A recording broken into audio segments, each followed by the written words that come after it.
I think that, and Tim, I'd be interested in your take on this. I do think that this is basically a kind of a young team, the Syracuse team this year. And they didn't know how to run the zone. I mean, in the beginning, it was awful. Worst loss in the history of Syracuse basketball since Boeheim has been there. But I think this could be a good run for this team. And to win this, it's played at Madison Square Garden. I don't know. I'd like to see Syracuse win this thing. Well, I think I would consider it an old and young team because if you think about it, you're right. You got two. I mean, this is a new phenomenon. These transfer graduate students, which we've never kind of seen before. So you got two graduate students, I think, who are playing, and then you've got a lot of young people. I mean, I don't ever remember Boeheim playing as many freshmen as I think he has this year. His recruits are down. He's been limited on the recruits because of the NCAA restrictions. And I think that's partially the reason he's looking at transfers. So Andrew White is gone now after this year, and Gillen is gone. That's a huge. I think Gillen's a big loss. I know. But would you not be, as a Syracuse fan, would you not be excited with an NIT win? You know, I'm sorry you asked Tim. No, go ahead, Jeff. Let me say this.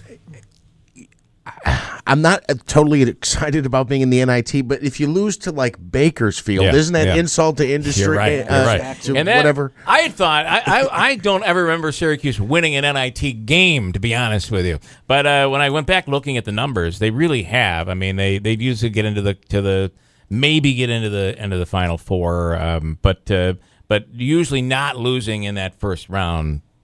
Thank God. Yes. Because it would be Bakersfield or somebody like that they'd lose to. All right. Coming up, we're going to talk to Samantha Colosimo on the storm and the snow removal. She's giving her own assessment on all of this, and she's not holding back. In studio right now, Tim Reed. Good morning, Tim. Good morning. And so tell us what this is a big day, and tomorrow is a big day. Right. So keep the number halfway in your mind because, no, it's not halfway to the Boilermaker because we're past that. In 114 days, we're going to be running this race. Yeah. So, the snow will leave. It is going to be nice out there, whatever it is. But I say halfway because right now at this point in time, the field is half full. And we've given people who ran the race last year an opportunity to sign up ahead of the open registration, which is going to be taking place tomorrow at noon.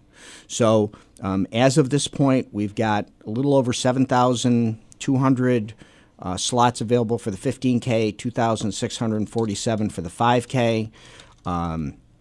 And so a lot of people have a lot of people. I think already. I think this Stella actually helped us a little bit because people were trapped in their houses for 2 days. What am I going to do? You know what? I guess I'd better sign up for this race. Well, and is it? Are you ahead of the game right now? A little bit ahead. Yeah, so that gives you a bit of an indication on what to expect maybe tomorrow. Well, especially because this year's the 40th. It's a big year. A lot of big things. There are a lot of big things that are happening this year, and it's of all years to run in the 40th is So and the other thing we did this year was we opened up the slots. So just because you ran the 5K last year doesn't mean you're locked in having to run the 5K. So you can run the 15K, vice versa. You can go down or whatever because that was an issue sometimes for people that they would have to sign up. Not necessarily for the race they wanted to run, and then they would have to transfer it to someone else, and there was a lot. So we've made things very, very, very easy. There's no excuse. Yeah, I don't want to get emails from anybody saying and you will. We didn't get. Oh, of course I will. Yeah. So okay, let's go through the specifics. So tomorrow at noon, 12 noon, it opens up to anybody. Right. So anybody who's on advanced registration, you have till noon today because we have to. Kind of only noon until today. We don't because we have to do a reset of everything, and at that point in time, we'll know how many slots are going to be available. Okay. So I'm assuming there's after this conversation, people are going to somebody's going to get waking up and saying, "Oh, yeah, I better get this done." Right. So, all right, and then it'll be interesting to see how long it takes to have this. Some years it goes zip and it's gone. Yeah, other years, like last year, I thought it was going to take hours. It took days. Yeah, it's crazy. There's no prediction in regards to that. However, this is the 40th. A lot of big special things going on. It's going to be a very special year. This is one of the ones, especially if those one and doneers to say, if I'm going to do the Boilermaker, this would be the year. The 40th would be a big one to do. All right. Okay. Any advice other than getting in there? You get on your computer. You can do it from any computer.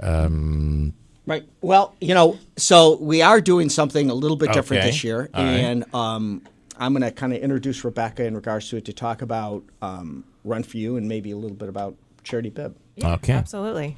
Good morning. Okay, so what's you've got a little smile on your face, like there's something special here. I do. I'm really excited about this. So for the first time, the Boilermaker has actually launched their own fundraiser. It's called Run For You, and it's to help with the Boilermaker Urban Initiative, which is brand new.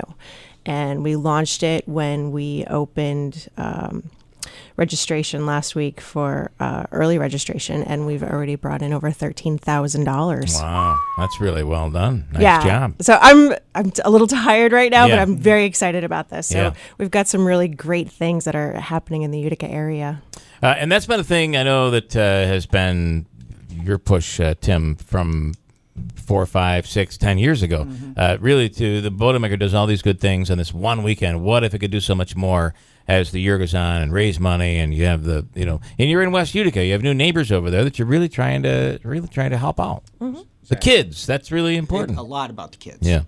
Yeah, we actually were in one of the schools in West Utica, and Tim and I were there on Monday, and they just started a running program, and it started with 18 kids, and this past Monday there were about 50 kids running laps around the school because it was too cold outside, and they are just like we walk in and they're like, "Hi, how's it going?" And they're full of activity. Yeah. Those are the best kids. I got good for them, because I got to tell you, I was trying to. I put up this back shed in my backyard. It's one of those vinyl ones that are kind of like the old 1950s, 1940s military units.